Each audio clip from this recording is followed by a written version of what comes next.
اللہ کریم نے فرمایا یا ایھا الذین اوتوا الکتاب آمنوا بما نزلنا مصدقا لما معکم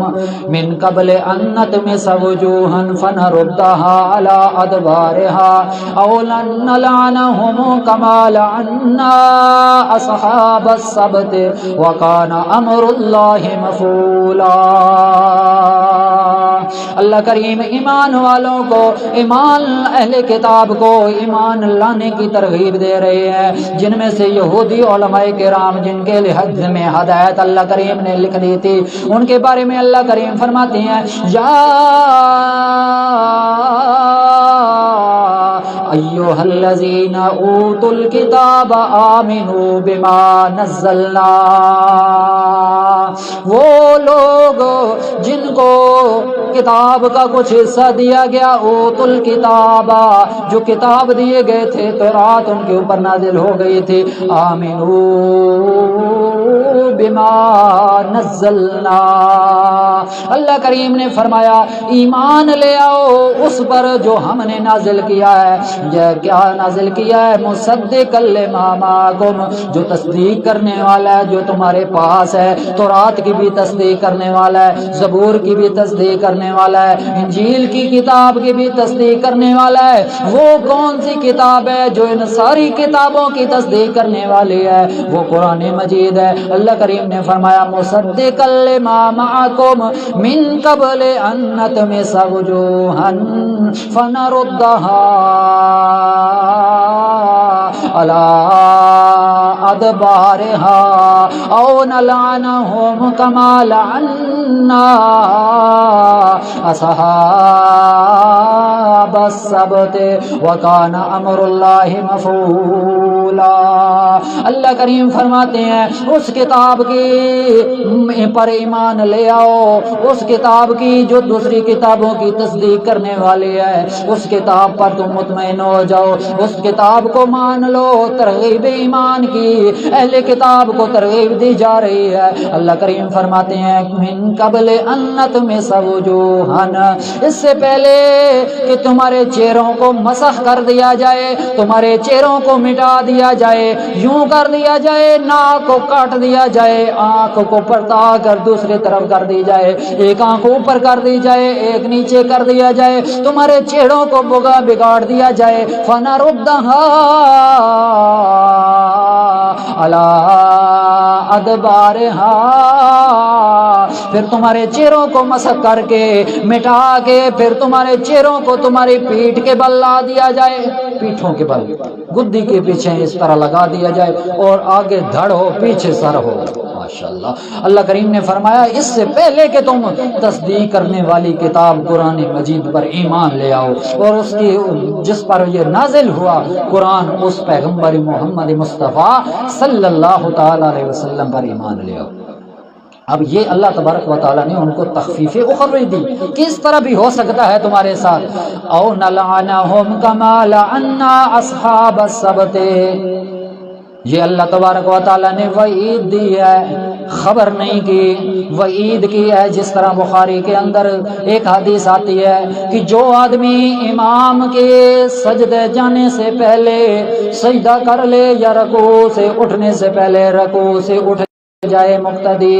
یا امام کے سجدے سے اٹھنے سے پہلے مقتدی اٹھ جائے، تو وہاں پر بخاری شریف کے اندر روایت آتی ہے، اس کا مفہوم یہ ہے کہ کہیں اللہ تبارک و تعالیٰ تمہاری شکل گدھے جیسی نہ بنا دے۔ اسی طرح یہاں پر اللہ کریم نے وحید ذکر کی ہے، کوئی خبر نہیں دی کہ اس طرح کر سکتے ہیں۔ اللہ کریم نے وہی تخفیف اخروی نازل کیا ہے، فرمایا او نلعنہم کما لعنا، یا ہم ان کو اس طرح لعنت کر دیں گے جیسا کہ ہم نے لعنت کی اصحاب السبت، ہفتے والوں پر۔ ہفتے والے کون تھے؟ وہ یہودی علماء جنہوں نے اللہ کی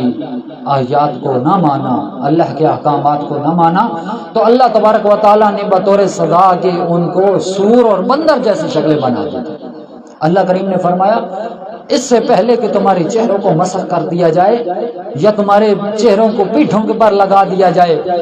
یا پھر تمہارے اوپر اس طرح کی لعنت کر دی جائے جس طرح ہفتے والوں پر ہوئی تھی یوم سبت، وہ جس دن وہ مچھوارے مچھیاں پکڑ رہے ہوتے تھے اور ہفتے والے دن اللہ تبارک و تعالیٰ نے مچھیوں کو پکڑنے سے منع کر دیا تھا، تو انہوں نے ہیلے بہانے سے ایک چھوٹی چھوٹی نالیاں کھدوا لی تھی اور اس کے اندر وہ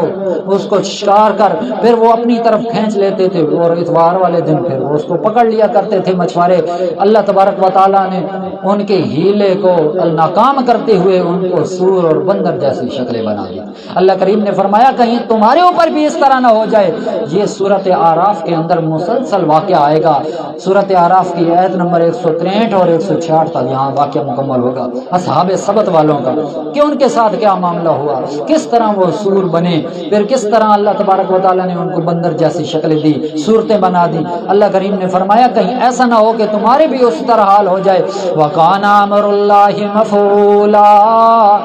اور یہ سارے کا سارا معاملہ جو ہے یہ اللہ کی طرف سے ہو کر آتا ہے، مفعولا کیا ہوا ہوتا ہے، پورا ہو چکا ہوتا ہے۔ یہ نہیں کہ اللہ کریم بس صرف بیان کر دے اور اللہ کریم کرے نہیں، بلکہ سزا دینے پہ آئے تو کوئی انسان بچ نہیں سکتا۔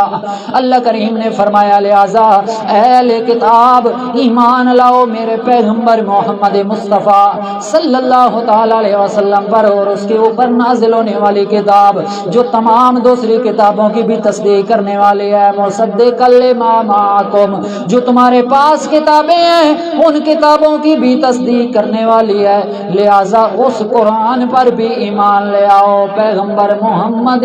مصطفیٰ پر بھی ایمان لے آؤ۔ تو یہ اللہ تبارک و تعالیٰ نے یہودیوں کو، اہل کتاب کو ایمان لانے کی ترغیب دیتے ہوئے فرمایا۔ تو اس آیت کریمہ کے اندر شان نزول ایک تو یہ ہے کہ جس وقت شان نزول یہ ہے کہ ابن ابی حاتم رحمہ اللہ تعالی اور طبرانی رحمہ اللہ تعالی نے ابو ایوب انصاری رضی اللہ تعالی عنہ سے ایک روایت نقل کی ہے کہ ایک شخص نے رسول اللہ صلی اللہ تعالی علیہ وسلم کی خدمت میں آ کر عرض کیا کہ یا رسول اللہ صلی اللہ تعالی علیہ وسلم، میرا بھتیجا جو ہے وہ حرام کاموں سے باز نہیں آتا، حرام کام سرزد ہوتے رہتے ہیں، اس سے باز نہیں آتا، چوری چکاری تو دور کی بات، وہ زنا خوری اور برے کاموں کے ارتکاب کرتا ہے، حالانکہ اس کا دین بھی مضبوط ہے، دین بھی ٹھیک ہے۔ آپ صلی اللہ علیہ وسلم نے فرمایا کہ اس کا دین کیا ہے؟ تو اس شخص نے کہا کہ وہ توحید خدا بندی کا قائل ہے، اللہ کو اکیلا یکتا مانتا ہے، اللہ کے ساتھ شریک نہیں کرتا، اور نمازیں بھی پڑھتا ہے۔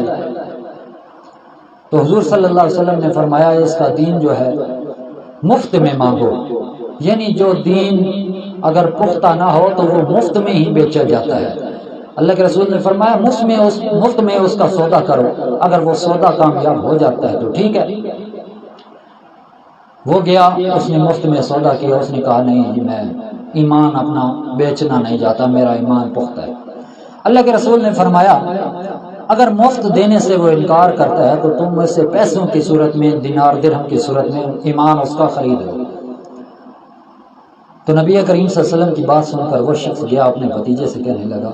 کہ اتنی چیز مجھ سے لے لو، جس چیز کا تم مطالبہ کرتا ہے میں دینے کے لیے تیار ہوں، تو ایسا کر کے ایمان مجھے بھیج دے۔ اس نے انکار کر دیا۔ تو وہ شخص رسول اللہ صلی اللہ علیہ وسلم کی خدمت میں حاضر ہو گیا، آ کر کہنے لگا کہ رسول اللہ صلی اللہ تعالی علیہ وسلم وہ اپنا ایمان پیسوں کی صورت میں بھی دینے کے لیے وہ تیار نہیں ہے، وہ انکار کر رہا ہے۔ تو نبی کریم صلی اللہ علیہ وسلم نے کہا کہ اس کا ایمان پختہ ہے، لہٰذا اس کے ایمان کی وجہ سے اللہ تبارک و تعالیٰ اس کو پچھلے گناہوں کا کفارہ اور اس کے گناہوں کو معاف کر دے گا۔ تو اور جس وقت یہ آیت کریمہ نازل ہوئی یا ایھا الذین آمنوا اوتوا الکتاب آمنوا بما نزلنا مصدقا لما معکم،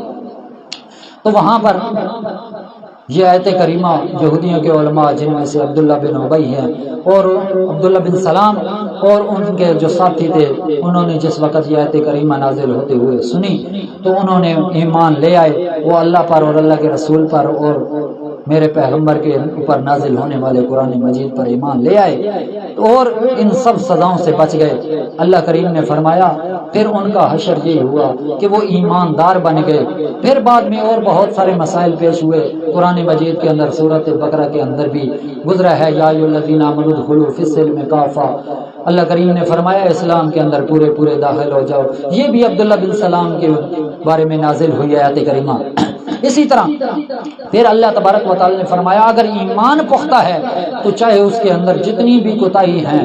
وہ اللہ تبارک و تعالی ان کے صغیرہ گناہوں کو معاف فرما دے گا۔ کیوں؟ اللہ کریم نے فرمایا ان اللہ لا یغفر ان یشرک بہ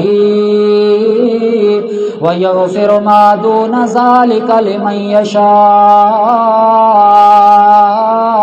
ومن یشرک باللہ فقد افتری اثما عظیما۔ اللہ کریم فرماتے ہیں بے شک اللہ تعالی مغفرت نہیں کرتا، بخشش نہیں کرتا اس کی جو اللہ کے ساتھ شریک کیا جائے، وَيَغْفِرُ مَا دُونَ ذَلِكَ اور معاف کر دیتا ہے، مغفرت کر دیتا ہے، بخشش کر دیتا ہے اس کی جو اس کے نیچے نیچے ہو، جو اس کے علاوہ ہو، لِمَن یشاء جس کو وہ چاہتا ہے۔ ایمان اگر برحق ہوا، ایمان کے اندر کوئی اگر پختگی ہوئی، مضبوطی ہوئی تو اللہ تبارک و تعالیٰ چھوٹی موٹی غلطیوں کو معاف فرما دیتا ہے۔ وَمَن يُشْرِكْ بِاللَّهِ فَقَدِ افْتَرَىٰ اِثْمًا عَظِيمًا اور جو شخص اللہ کے ساتھ شرک کرتا ہے، اللہ کے ساتھ شریک کرتا ہے، فقد افطرا اس نے تحقیق گھڑ لیا ہے بہت بڑا گناہ، بہت بڑا گناہ۔ کیسے گھڑ لیا ہے؟ اللہ کریم نے فرمایا وہ لوگ انظر کیف یفترون علی اللہ الکذب اللہ پر جھوٹ باندھتے ہیں۔ اللہ کریم عالم الغیب ہے، وہ عالم الغیب ہونے کی صفت اللہ کی بجائے نبیوں ولیوں کو بھی دے رہے ہیں۔ اسی طرح اللہ کریم حاضر ناظر ہے، وہ اللہ تعالیٰ کی یہ صفت حاضر ناظر ہونے والی وہ دوسروں کے اندر بانٹ رہے ہیں۔ مشکل کشائی والی صفت، بگڑی بنانے والی صفت، دیاں پتر دینے والی صفت، بگڑیاں بنانے والی عزت ذلت دینے والی صفت، ساری کی ساری اللہ تبارک و تعالیٰ کے لیے ہے، اور وہ جنات کو اس کا مکلف بنا رہے ہیں، وہ نبیوں ولیوں کے اندر یہ بانٹ رہے ہیں، تقسیم کر رہے ہیں۔ اللہ کریم نے فرمایا یہ سراسر جھوٹ گڑ رہے ہیں۔ اللہ کریم نے فرمایا ان لوگوں میں سے یہودی علماء میں سے وہ لوگ بھی ہیں، الم تر الی الذین یزکون انفسهم، یہ وہ لوگ کہ میرا پاک پیغمبر جو اپنے آپ کو بڑا مقدس سمجھتے ہیں، اپنے آپ کو بڑا پاک سمجھتے ہیں، پاک باز بنے پھرتے ہیں، یہ ان لوگوں کے بارے میں نازل ہوئی جن کا نام بحیرہ ابن عمر تھا اور مرحب بن زید تھا۔ اللہ کریم نے فرمایا یہ اپنے آپ کو بڑا اچھا سمان کرتے تھے، اپنے آپ کو بڑا پاک سمجھتے تھے، مقدس سمجھتے تھے۔ اللہ کریم نے فرمایا بل اللہ یزکی من یشاء، بلکہ اللہ پاک کرتا ہے، مقدس کرتا ہے جس کو وہ چاہتا ہے، ولا یظلمون فتیلا، اور اللہ کریم دھاگے کے برابر بھی ظلم زیادتی نہیں کرتا۔ یہاں پر ایک معنی فتیلہ کا معنی ہے دھاگے برابر، دوسرا معنی ہے اس کا فتیلہ۔ فتیلہ اس کھجور کی گٹھلی کی اس لکیر کو کہتے ہیں جو گٹھلی کے درمیان کے اندر لکیر ہوتی ہے، اس کو فتیل کہتے ہیں۔ یا پھر فتیل کا ایک معنی مفسرین ہدایت القرآن کے اندر یہ لکھتے ہیں کہ فتیلہ انگلی کی ایک انگلی کی میل جو جمع ہوتی ہے، انگلی کے جو اندر جو لائنیں ہیں ان لائنوں کے اندر جو میل جمع ہوتی ہے وہ مراد ہے، یعنی حقیر اور باریک چیز۔ اللہ تعالیٰ فرماتے ہیں ذرہ برابر کا بھی، دھاگے برابر جتنا بھی اللہ تبارک و تعالیٰ کسی پر ظلم نہیں کرتے۔ لہٰذا میرا پاک پیغمبر فرمائیے انظر کیف یفترون علی اللہ الکذب، وہ اللہ تعالیٰ پر دیکھیے کیسے وہ اللہ تعالیٰ پر جھوٹا افترا کر رہے ہیں، گمان کر رہے ہیں، گھڑ رہے ہیں باتیں۔ وکفی بہ اثما مبینا، اللہ تعالیٰ تو اس کے ساتھ بہت بڑا وہ اللہ کے ساتھ یہ گھڑنے والا، جھوٹ گھڑنے والا بہت بڑا گناہ کر رہے ہیں، اور کافی ہے ان کو یہ بہت بڑا گناہ، ان گناہوں کی وجہ سے ان کی بخشش اور مغفرت نہیں ہو سکتی۔ اللہ سے دعا ہے جو کوئی سنایا ہمیں اس پر عمل کرنے کی توفیق عطا فرمائے۔ وآخر دعوانا ان الحمد للہ رب العالمین۔